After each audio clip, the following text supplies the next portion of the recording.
আমাদের সকলের অত্যন্ত প্রিয় প্রার্থী, মানুষের আশীর্বাদে কিছুদিন আগে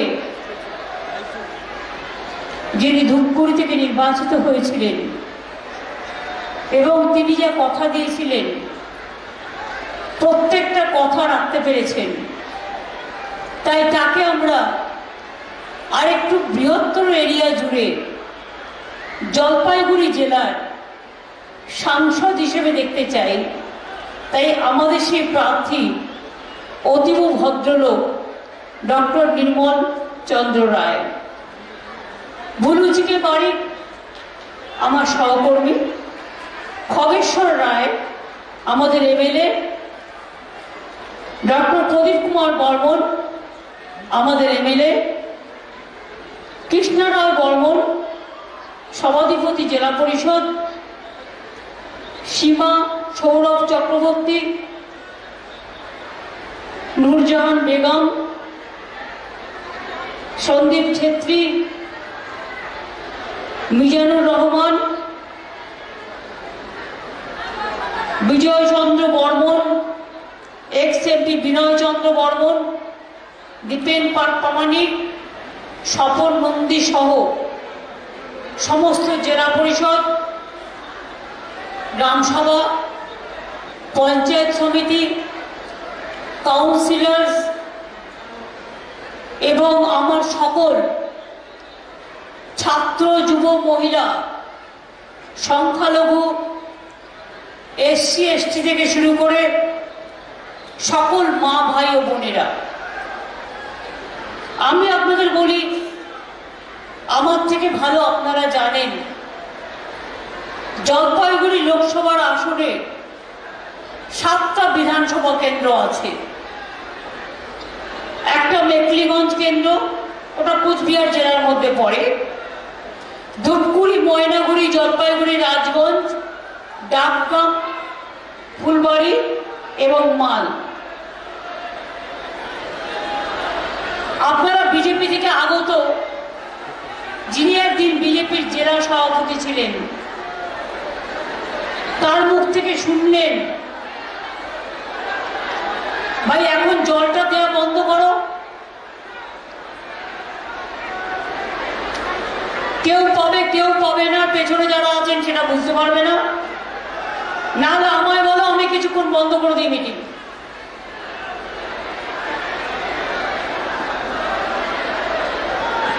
কি বন্ধ করে দিই?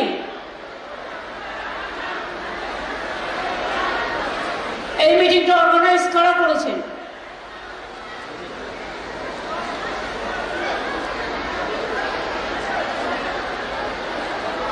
স্বপন, তো এখানকার মিউনিসিপ্যালিটির চেয়ারম্যান আছে।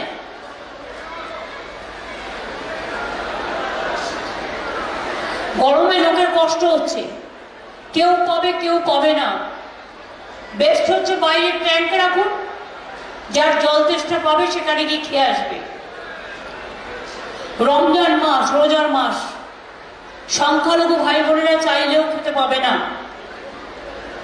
কারণ তাদের রোজা ভাঙতে হয়, তারপর খায়।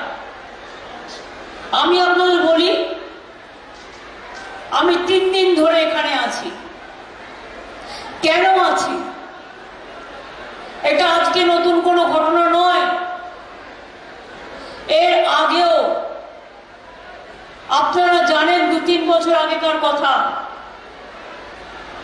যখন ভুটানের জল ভেসে আসে নদীতে এবং বেশ কয়েকজন ভাই বোনেরা মারা যান, আমি সঙ্গে সঙ্গে ছুটে এসেছিলাম এবং তাদের বাড়িতে সকলের সাথে দেখা করেছিলাম। তারাই আশেপাশের অঞ্চলেরই মানুষ। তাদের সকলকে জিজ্ঞাসা করছি, আশা করি আপনারা ভালো আছেন। আমার অনেক অনেক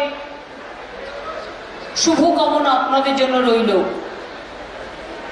আমি রমজান মাস আসছে, রমজান মাস চলছে, রোজা চলছে, আগামী 10-11 ঈদ হতে পারে।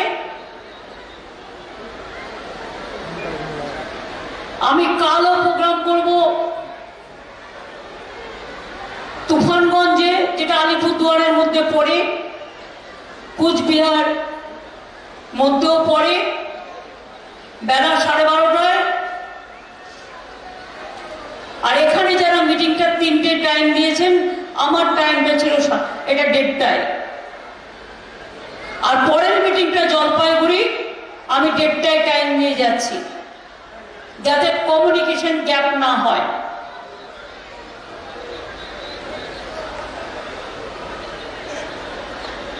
আমি যখনই খবর পেয়েছিলাম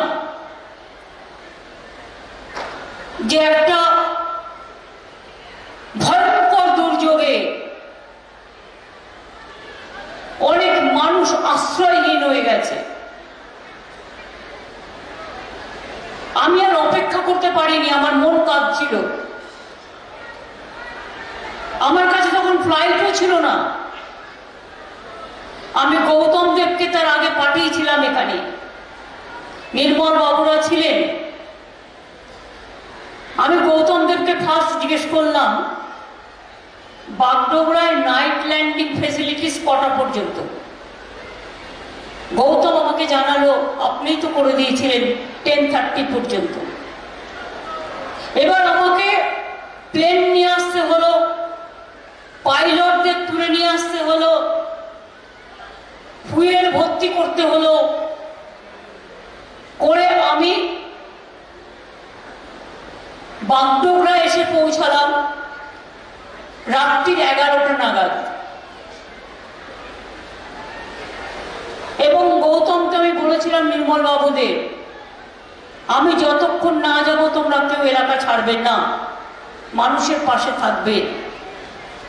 আমি 12:30টায় এসে পৌঁছেছিলাম রাত্রিরে। তারপরে যারা মারা গিয়েছেন তাদের পরিবারের সাথে গিয়ে দেখা করি। তারপরে আমি ওখান থেকে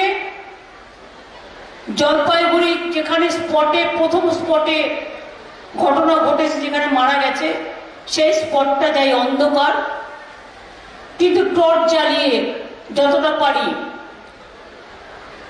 সেখান থেকে আমি যাই জলপাইগুড়ি মাল্টি সুপার হাসপাতালে। 156 জন মোট ভর্তি হয়েছিল, তার মধ্যে 3 জনকে ক্রিটিক্যাল বলে নর্থ বেঙ্গল শিলিগুড়িতে পাঠানো হয়েছে। বাদবাকি চিকিৎসা করে অনেককে ছেড়ে দেওয়া হয়েছে। এবং আমি যখন যাই তখনও প্রায় 56 জন ছিলেন।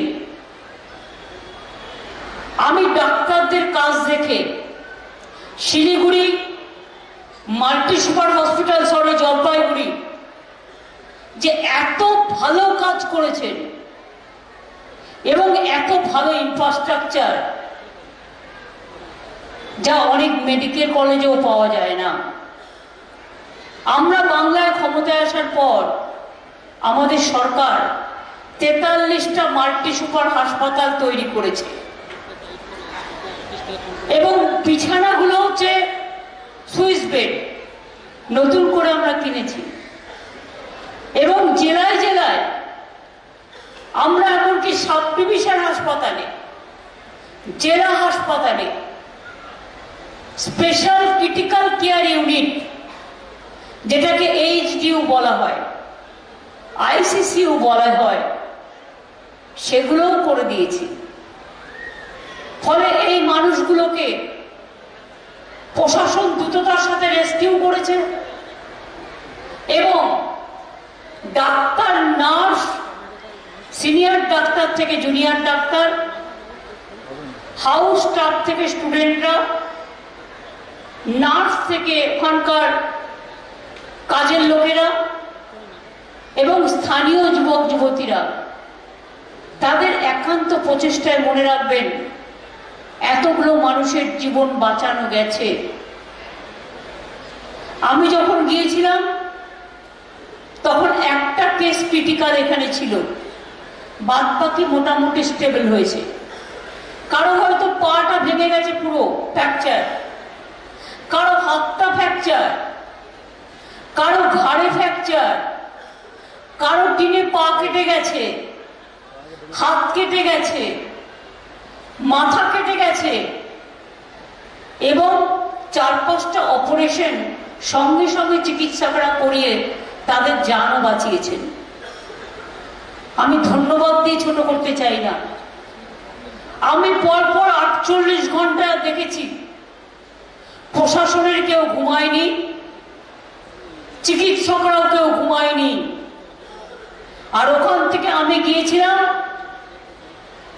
যে জায়গাটা বার্সা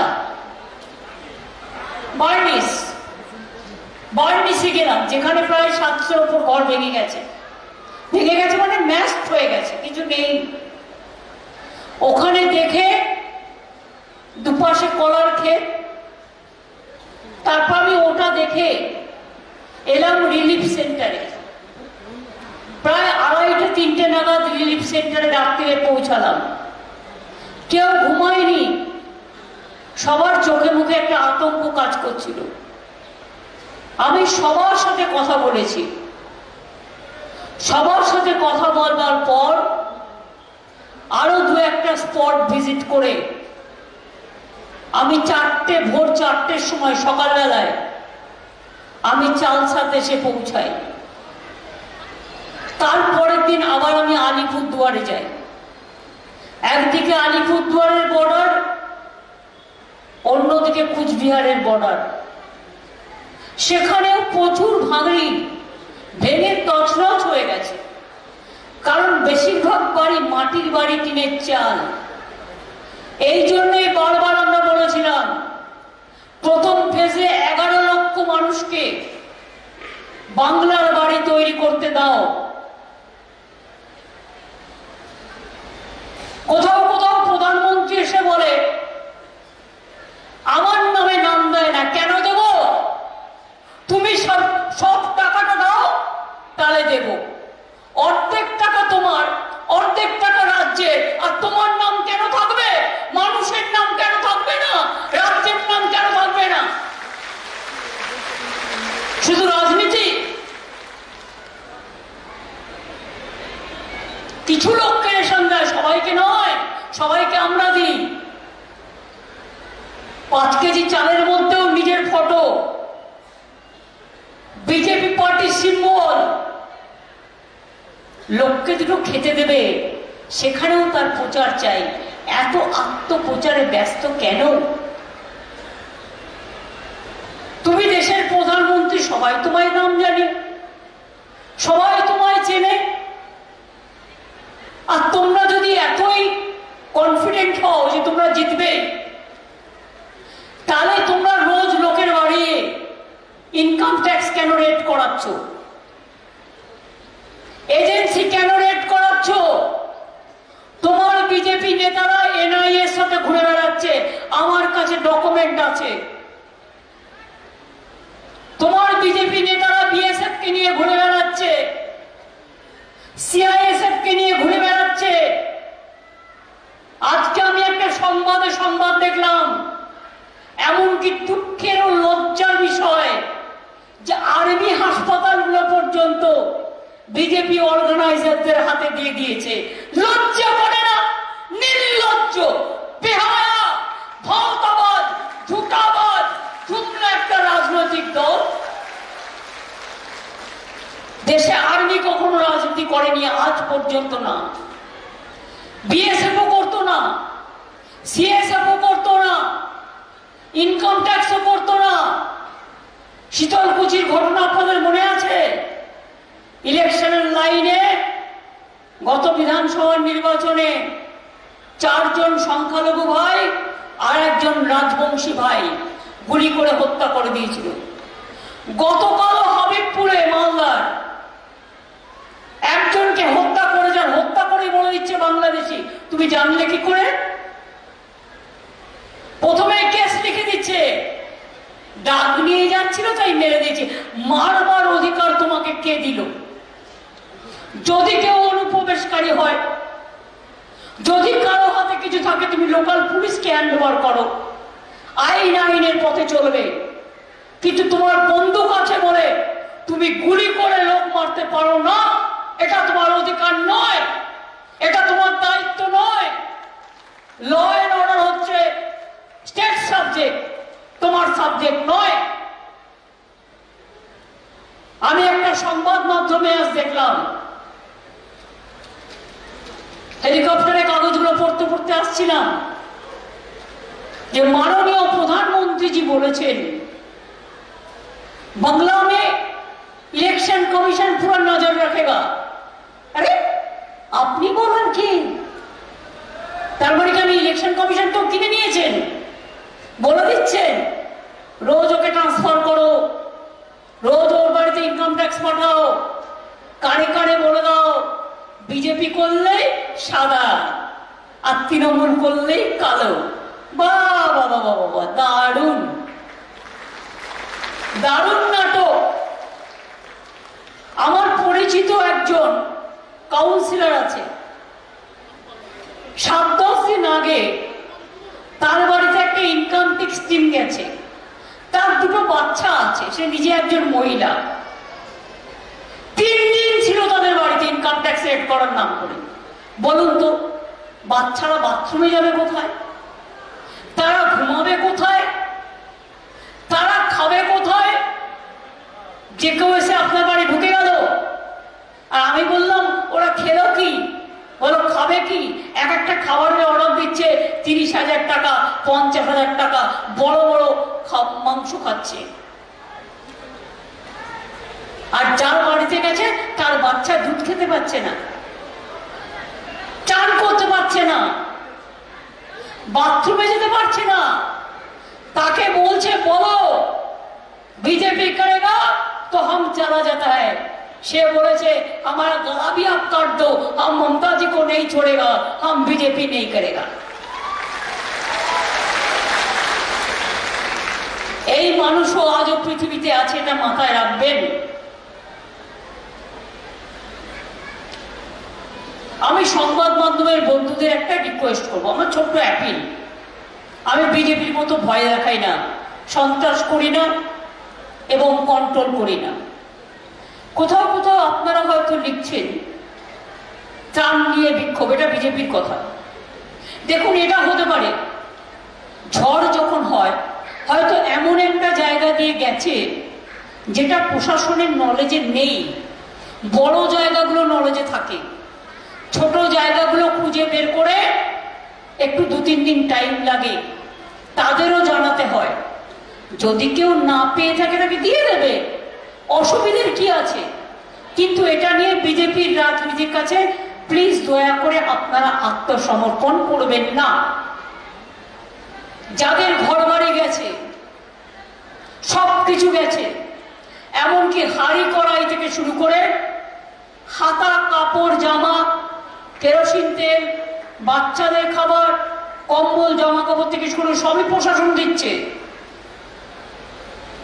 চাল ডাল খাবার বাড়িও প্রশাসন তৈরি করে দেবে। ইলেকশন যদি না থাকতো আমি 1 সেকেন্ডে ঘোষণা করে দিতাম ইলেকশন কোর্ট চলছে, ইলেকশন কমিশন না বললে ক্লিয়ারেন্স হবে না। বাপরে বাপ, ডিজাস্টার কেউ নিয়ে নিয়েছে সাথে, যার জীবনে ছিল না। আমরা আমাদের সরকারের কাছ থেকে আমি শুনেছি প্রশাসন অলরেডি 5,000 বাড়ি তৈরি করবার জন্য আমরা রাজ্য সরকার থেকে করব, সেন্ট্রাল গভর্নমেন্টের দয়া চাই না। যারা মানুষকে দেখে না, 100 দিনের কাজের টাকা দেয় না, আবাসনের টাকা দেয় না, তার থেকে দয়া চাই না। টাকা প্রশাসনই দেবে, প্রশাসন করবে, কিন্তু পারমিশনটা করতে এত টাইম লাগছে কেন? বিজেপি এসে বলবে, প্রধানমন্ত্রী এসে বলবে তারপরে টাকাটা তো আপনারা দেবেন না, টাকাটা তো আমরা দেবো। তাহলে কেন করতে দিচ্ছেন না? কেন টাইম নষ্ট করছেন? প্রবলেমটা কি জানেন? যার বিয়ে সেই পুরোহিত, নিজেই স্বামী, নিজেই স্ত্রী, আর নিজেই পুরোহিত। ইলেকশনটা কেন্দ্রের, ইলেকশনটা রাজ্যের নয়। সবটাই করছেন বিজেপি পার্টি। এখানে কোথায় গণতন্ত্র? কোথায় গণতন্ত্র? সারা পৃথিবীর মানুষ দেখে রাখুন, ভারতবর্ষের মতো গণতান্ত্রিক দেশে ওয়ান নেশন ওয়ান পার্টি চলতে পারে না। বিজেপি তাই করছে, মানুষের অধিকার কেড়ে নিচ্ছে, আর তার উপরে জুটিয়েছে আর এনআরসি। মাছ দেখেছেন তো, মাছের মাথাও হয়, লেজুও হয়। মাথাটা হচ্ছে আর মাছের লেজটা হচ্ছে এনআরসি। যেই আপনি অ্যাপ্লাই করবেন ক্যাতে, সঙ্গে সঙ্গে আপনাকে এনআরসি করে দেবে আর আপনাকে ডিটেনশন ক্যাম্পে রেখে দেবে, আসামের মতো। কেন বলুন তো? বিজেপি পার্টি থেকে বলছে পুরোহিতরা সই করলেই হয়ে যাবে। তাই যদি হয় তাহলে পুরোহিতদের নামটা এম্পাওয়ারমেন্ট গ্রুপে রেখে তাদের অথেন্টিকেট করলেন না কেন? বিজেপির পুরোহিত সই করলেই যদি নাগরিকত্ব পেয়ে যায়, তারা তো অলরেডি নাগরিক। আপনারা সবাই নাগরিক, আমরা সবাই নাগরিক, এটা মাথায় রাখবেন। নির্বাচন আসলে বিজেপির এটা তৃতীয় কেলেঙ্কারি। আমরা এনআরসি করতে দেব না, করতে দেব না, কারো অধিকার কেড়ে নিতে দেব না। মনে রাখবেন, আপনি যখনই অ্যাপ্লাই করবেন সঙ্গে সঙ্গে আপনার লক্ষ্মীর ভান্ডার কোথায় যাবে? কন্যাশ্রী পাবে না, বিনা পয়সায় রেশন পাবে না, ভারতবর্ষের নাগরিক হবে না, বাংলার নাগরিক হবে না। আপনাকে দিয়ে লিখিয়ে নেওয়া হচ্ছে আপনি অনুপ্রবেশকারী, অর্থাৎ আপনি বাংলাদেশ থেকে অনুপ্রবেশ করেছেন। জিজ্ঞেস করুন না, এটা যদি এত ভালো হয়, যারা বিজেপির প্রার্থী তারা কেন করছে না? পার্টির চারটে লোক আদৌ নাম আছে কিনা কে জানে? কেউ করেনি কেন? তার কারণ আসামের লোক দেখে নিয়েছে। আমার এখানেও আপনারা দেখেছেন একজন মারা গেল এনআরসি ভয় পেয়ে। কেউ মারা যাবেন না। আমি তো আছি আপনাদের পাহারাদার, আমি জমিদার নই, আমি দিল্লি থেকে এসে রাজনীতি করি না, আমি এই মাটিতে রাজনীতি করি, আমি আপনাদের মাটির লোক। এনআরসি করতে দেব না, কারো অধিকার কেড়ে নিতে দেব না। কে করলেই এনআরসি? কেন বলুন তো? অনেকে আপনারা খবর রাখেন না। একটা কমিটি তৈরি করেছে, সেই কমিটিটার নাম হচ্ছে এম্পাওয়ারমেন্ট কমিটি। তারা নাকি সার্টিফিকেট দেবে। তাদের বলা হচ্ছে বাবা মায়ের জন্মের ঠিকুজি কুষ্টি নিয়ে এসো বাংলাদেশ থেকে।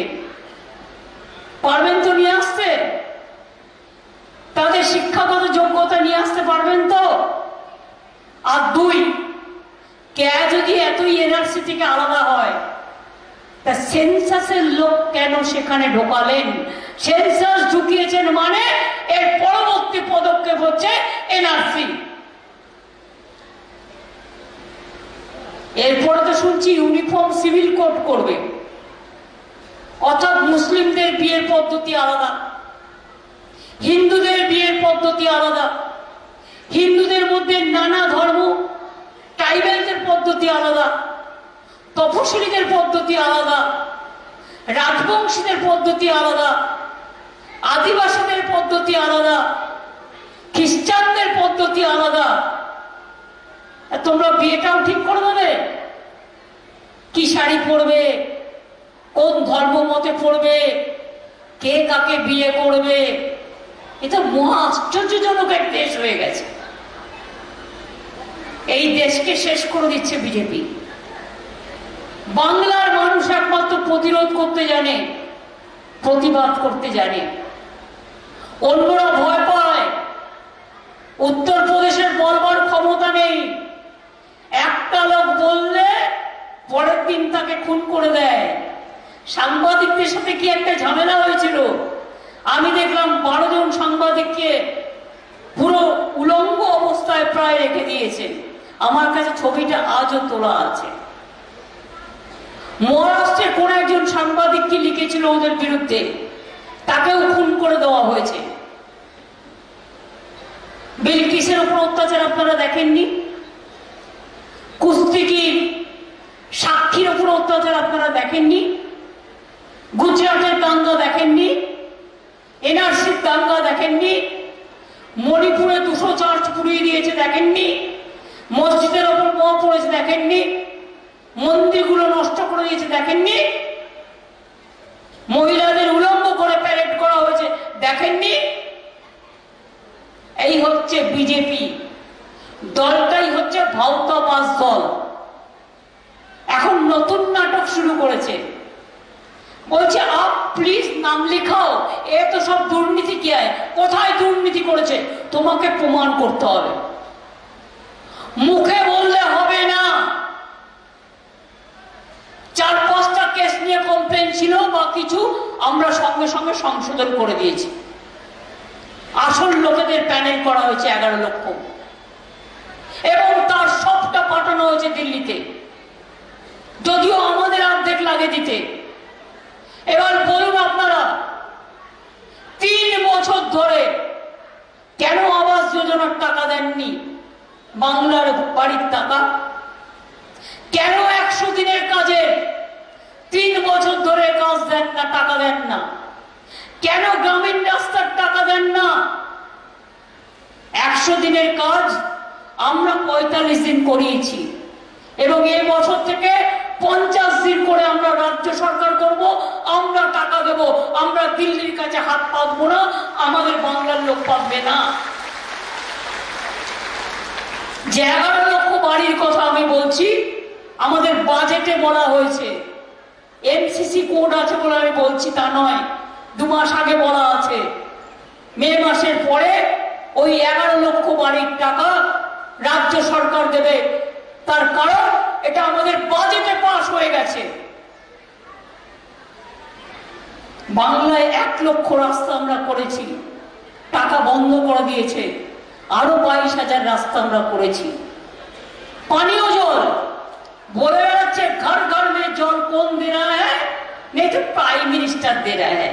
मेरा को एक क्वेश्चन है, घर घर में जल का प्रोग्राम में भी, पानी के भी 40% रुपया हमको देना पड़ता है।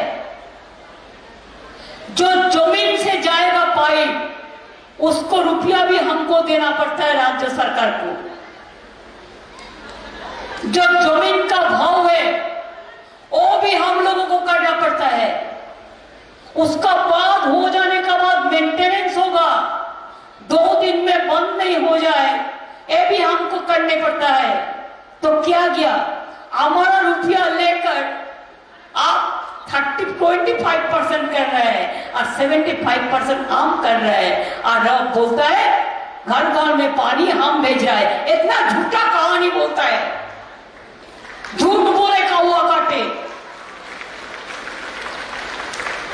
आप लोग को याद नहीं है 2014 में क्या बोला था? 5 बांध चाय बागान खुल देंगे। दूसरी बात था और बैंक अकाउंट में 15 लाख रुपया करके देंगे बीजेपी। और क्या बोला था? 2 करोड़ बेकार युवक युवती को नौकरी देगा। नौकरी देना तो दूर का बात, इंडिया में सबसे ज्यादा अनएम्प्लॉयमेंट है। हमारा बंगाल में नहीं, लेकिन इंडिया में है, और वो भी एडुकेटेड अनएम्प्लॉयड यूथ। 15 लाख रुपया कहा गया? अभी झूठ बोले कौवा काटे, फिर बोलता है इधी जो रुपया लिया है हम गरीब लोगों को बांट देगा। अरे भाई, वो तो जितना रुपया लिया है वो तो आपका पार्टी फंड में कब चला गया? बहुत पार्टी फंड में चला गया। रुपया लेते हैं और बोलता है बीजेपी पार्टी को दे दो। ऐसे बहुत सारे आदमी मेरे को चुपचाप करके बोला, छुपा रुस्तम का बात। और जो 3,000 कोटी टका तुम जनता से लिया, वो अगर तुम देंगे भी तो बंगाल को जो जनता है 21 करके रुपया लेगा। आप क्या 21 रुपया के लिए फिर और एक झूठ बोले कौवा काटे में जाएंगे? ना आप सफेद रहने के लिए, इज्जत रखने के लिए, मर्यादा का साथ लड़ने के लिए, चाहे चाय बागान हो, चाहे क्रिश्चियन कम्युनिटी हो, चाहे सादरी हो, बजट में हम लोगों ने बोला कि 107 स्कूल हम बना देंगे। हिंदी भी स्कूल बनाया वानानाथ में, यूनिवर्सिटी बनाया, सिलीगुड़ी में भी बनाया। आने वाला दिन कोई बच्चा लोग मेरे को रिक्वेस्ट किया है, अभी एमसीसी का कारण हम नहीं कह सकते, लेकिन आफ्टर इलेक्शन हम इसको बारे में सोचेंगे। माँ बहन लोग, आप लोगों को लक्ष्मी भंडार को रुपया मिला, फिर 500 से जो 1000 बढ़ाया, वो 2-3 दिन में आपको मिल गया। 2 तारीख से शुरू हुआ, 2 तारीख से शुरू हुआ। जिसको नहीं मिला उसको भी मिल जाएगा, और जिसको तपस्वी आदिवासी है उसको 1200 मिलेगा। 1,99,00,000 को हम भेज दिया, और थोड़ा स्कूटनी चल रहा है। जो माँ बहन का बयस एज उम्र आज 60 बरस हो गया, उसको भी लक्ष्मी भंडार मिलेगा, और डायरेक्ट ओल्ड एज में चला जाएगा, और लक्ष्मी भंडार 2 का आपको मिलेगा। ऐसे 6 लाख था, हम स्कूटनी करके निकाला, 6 लाख को भी 2-3 दिन में पहुंच जाएगा। किसी को शादी नहीं होता तो रूपोसी है, स्टूडेंट है तो कन्याश्री है, शिक्षाश्री है, लक्ष्मी भंडार है,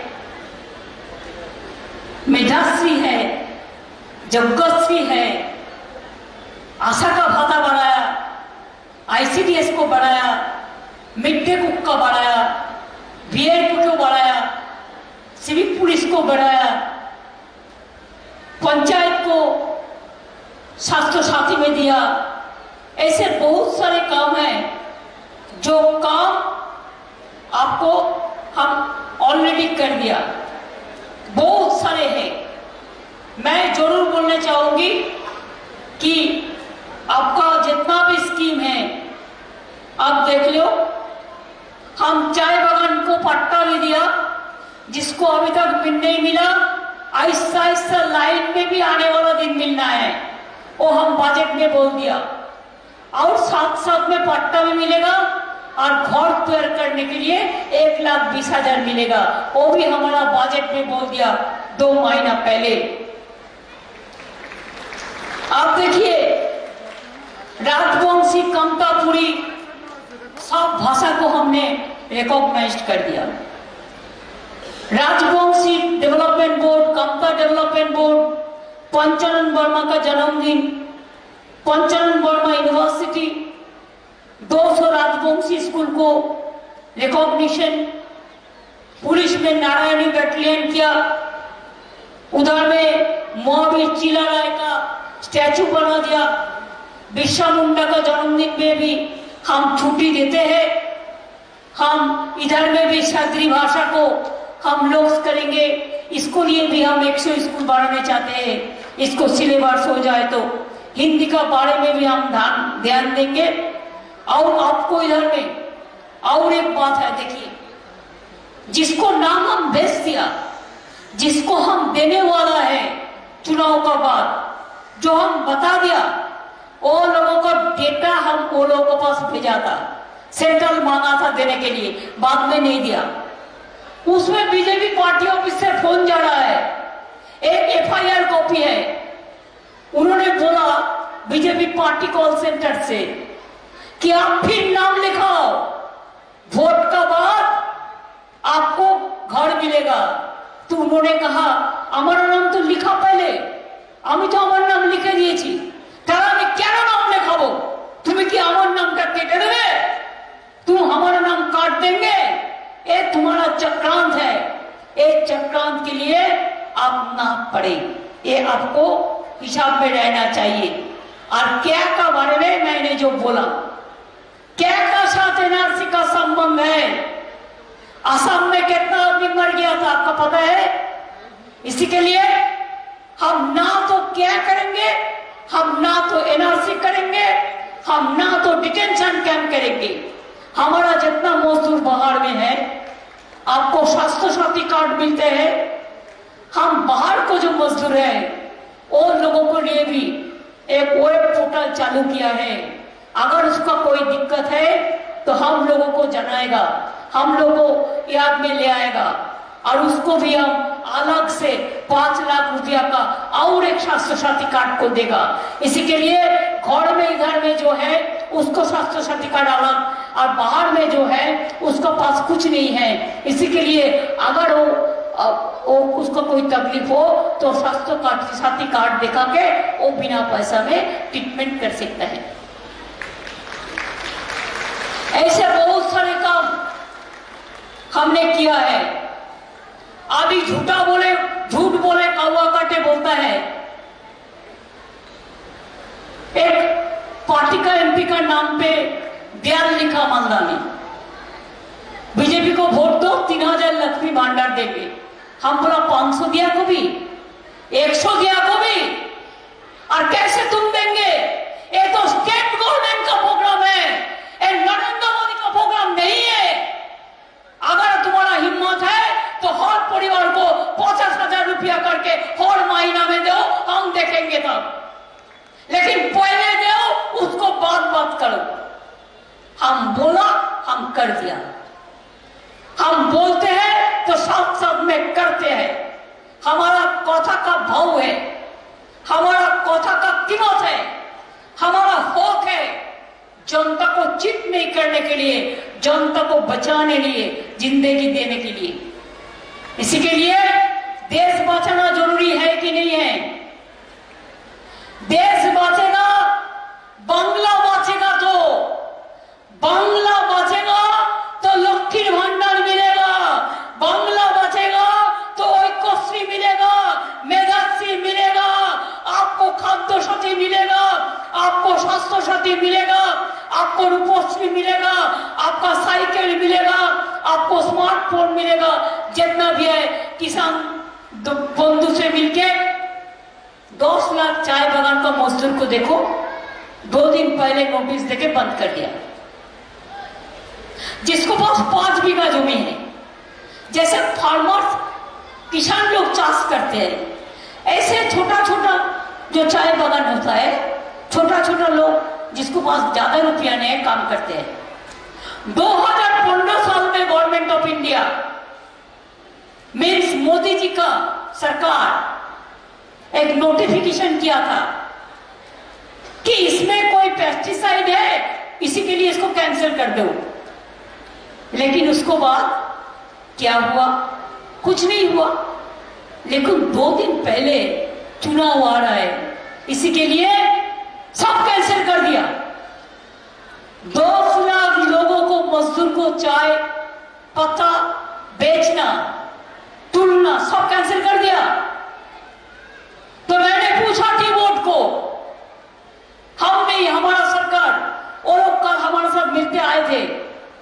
हम बोला टी बोर्ड अगर असम को बारे में खुल देता है तो बंगाल के बारे में कैसे बंद करते हैं?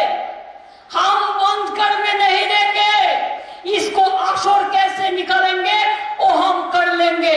सरकार का प्रशासन मीटिंग किया है, मीटिंग फ्रूटफुल हुआ है। काल से वो लोगों को पता, वो बोटेल से जो कंपनी है बोटेल लिप, वो काल से लेंगे। हमारे पास जनता का कोई दुख आता है तो हम साथ साथ में एक्शन लेते हैं।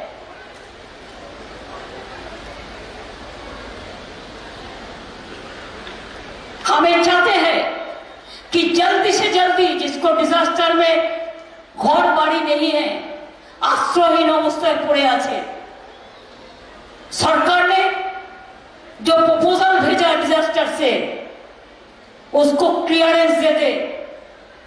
तो है हम नहीं करेंगे, उस सरकार प्रशासन नहीं करेंगे, उसको घर तैयार हो जाएंगे। इतना दिन रास्ता में पड़ने का जरूरत नहीं है। इंतजार किसके लिए? प्रधानमंत्री के लिए। रुपया तो उन्होंने नहीं देगा, रुपया तो हम लोग ही नहीं देगा। इंतजार किसके लिए? बीजेपी का नाटकबाजी करने के लिए। दिल्ली को कहता है 100 दिन का रुपया बंद कर दो, बांग्ला घर का रुपया बंद कर दो, चाय बागान को बंद कर दो, मुस्लिम को बंद कर दो, ईसाई को जला दो, मणिपुर में जैसा दिया, आग लगा दो, दंगा फसाद कर दो। हाँ, मैं नहीं चाहती है। हम जिंदगी देने के लिए तैयार है, लेकिन जिंदगी लेने के लिए तैयार नहीं है। हमारा जिंदगी सबसे बड़ा कीमत का जायगा है। इंसान इंसानियत के लिए বাঁচতে है, মানুষ মানুষের জন্য, জীবন জীবনের জন্য। এটা মাথায় রাখবেন। তাই বলি কি খেলা হবে তো? খেলা होगा, খেলা হবে। জলপাইগুড়িতে বিশ্ব ক্রীড়াঙ্গন বানিয়ে দিয়েছি, সাফারি বানিয়ে দিয়েছি,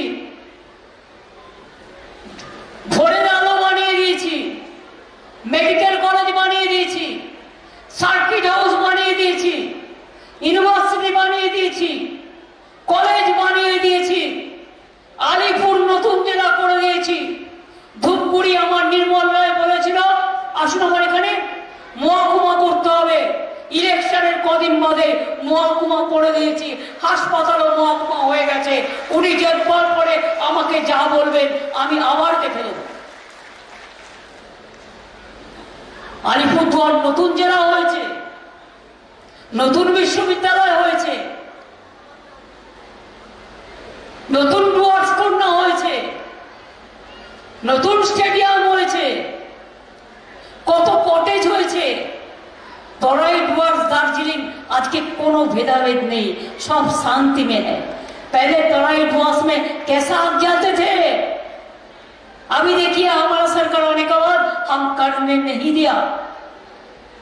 दार्जिलिंग में शांति है, पहाड़ में, तराई डुअर्स में शांति है, जंगल महल में शांति है, सिलीगुड़ी में शांति है, कूच बिहार में शांति है, पूरा राज्यों में शांति है। ये लोग चाहते हैं दंगा करने के लिए। मैं आप लोगों को शुभ साल का, नया साल का मुबारकबाद देने चाहती हूँ। शुभ नववर्ष, शुभ पयला বৈশাখ, আমাদের বাংলার প্রতিষ্ঠা দিবস। 2 ঈদ আসছে। আমিও প্রোগ্রাম করে 9 তারিখে আমার লাস্ট ইফতার আছে, ওটা আমার কনস্টিটিউয়েন্সিতে করি। করে যদি চাঁদ মুবারক হয় ভালো, 10 বা 11 ঈদ হবে। ইউএইতে দেখে তারপরে বলে। সুতরাং 10-11 আমি ঈদ করে আবার নর্থ বেঙ্গলে আসবো। তার কারণ আমার কাল পরশু যেমন প্রোগ্রাম আছে নর্থ বেঙ্গলে, আমি ঈদ করে আবার চলে আসব, পয়লা বৈশাখ করে আবার চলে আসব। শুধু একটা বেলার জন্য যাব, কারণ আমি পয়লা বৈশাখের আগের দিন মা কালীর মন্দিরে পুজো দিই প্রতি বছর। আপনাদের সকলকে জিজ্ঞেস করব, খেলা হবে? খেলা होगा? চায় মজদুর আচ্ছা रहेगा? রাজবংশীরা ভালো থাকবে, সাধ্বীরা ভালো থাকবে, বঙ্গভাষীরা ভালো থাকবে, মা বোনেরা ভালো থাকবে, ছাত্র যুব ভালো থাকবে, কিষানরা ভালো থাকবে। গলাগুলো কেন এত আস্তে মা? আমার মাথায় কদিন আগে চোট হয়েছিল, দেখেছেন কতটা ফুলে আছে, তাও আমি চিৎকার করছি। আপনাদের আমি অভিনন্দন জানাই, আপনারা অনেক দূর থেকে কষ্ট করে এসছেন, রোজা রেখেও এসছেন। আমি সবাইকে বলবো আমার সাথে গলা মিলিয়ে বলতে হবে, জয় বাংলা, জয় বাংলা। বলুন দুয়াত করে, জয় বাংলা, জয় বাংলা, জয় বাংলা, জয় বাংলা, জয় তৃণমূল, জয় তৃণমূল। মামাটি মানুষ,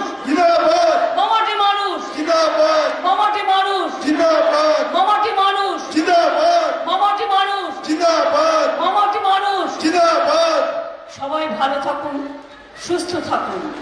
আর তৃণমূল কংগ্রেসের আমার প্রার্থী নারায়ণ বাবুকে এই দেখুন আমার বুকে চিহ্নটা আছে, জোড়া ফুল, আপনারা ভালো চেনেন। এটা হচ্ছে ভাই এবং বোন, একই বৃন্তে নির্মল রায়, আপনারা জানেন একই বৃন্তে দুটো কুসুম, হিন্দু মুসলমান, একজন তার নয়নমণি আর একজন তার প্রাণ। ভাই এবং বোন, ভাই এবং বোন, শিখ এবং খ্রিস্টান, রাজবংশী কামতাপুরী, বাংলা ভাষা থেকে শুরু করে হিন্দি ভাষা, সবাই একসাথে, সাদ্রি থেকে একেবারে অলচিকি, সবাই কিন্তু আমরা একসাথে থাকতে চাই। তাই এই সিম্বলটা আমি করেছিলাম এই কারণে, এটার লক্ষ্য ছিল একই বৃন্তে দুটো কুসুম, হিন্দু মুসলমান, একজন তার নয়নমণি আর একজন তার প্রাণ। আমাদের নির্মল বাবুকে ভোট দিয়ে জিতিয়ে দিন। আর একটা কথা বলি, এই যে দেখছেন এটা ঘাসফুল গ্রামে হয়, দুটো তিনটে করে পাতা, ছটা, আর নিচেরটা হচ্ছে ঘাস আর ওপরের গুলো হচ্ছে ফুল। দেশ বাঁচানোর জন্য এটা আমি তৈরি করেছিলাম। দেখুন নিচেরটা শুরু করুন জাতীয় সঙ্গীতে, পাঞ্জাব, নিচেরটা ধরুন পাঞ্জাব, রবীন্দ্রনাথ ঠাকুর শুরু করেছিলেন।